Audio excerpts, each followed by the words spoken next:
मेहता का उल्टा चश्मा राइम्स। सब्सक्राइब नाउ। तारक मेहता का उल्टा चश्मा की प्ले स्कूल, ये गेम सिर्फ 99 रुपीज के अंदर डाउनलोड कीजिए। ये 99 रुपीज का ऑफर है सिर्फ 1000 लोगों के लिए।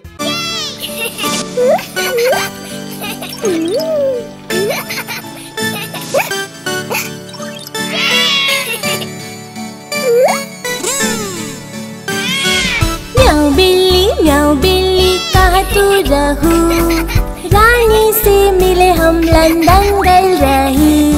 म्याऊ बिल्ली बोला उहाँ का कैलू, डेरा के चूहा के भगा फिर देनी।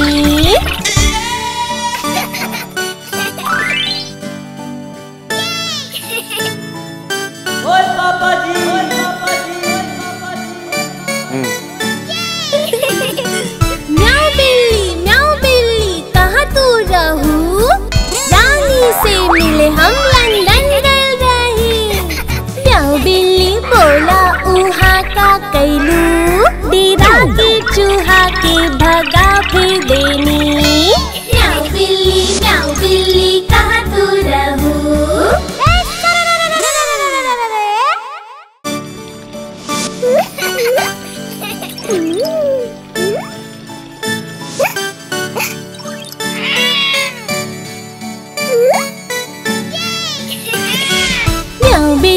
म्याऊ बिल्ली कहाँ तू रहू, रानी से मिले हम लंदन गल रही।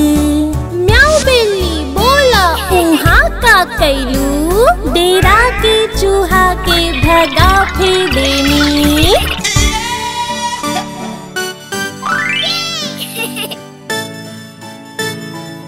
ओए पापा जी, ओए पापा जी, ओए पापा जी। म्याऊ बिल्ली कहाँ तू रहू, रानी से मिले हम लंदन गल रही।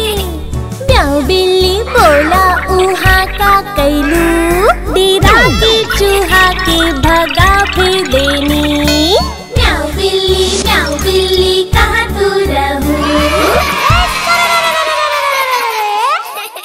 आप हमारी इस चैनल को लाइक करें, शेयर करें और सब्सक्राइब करें।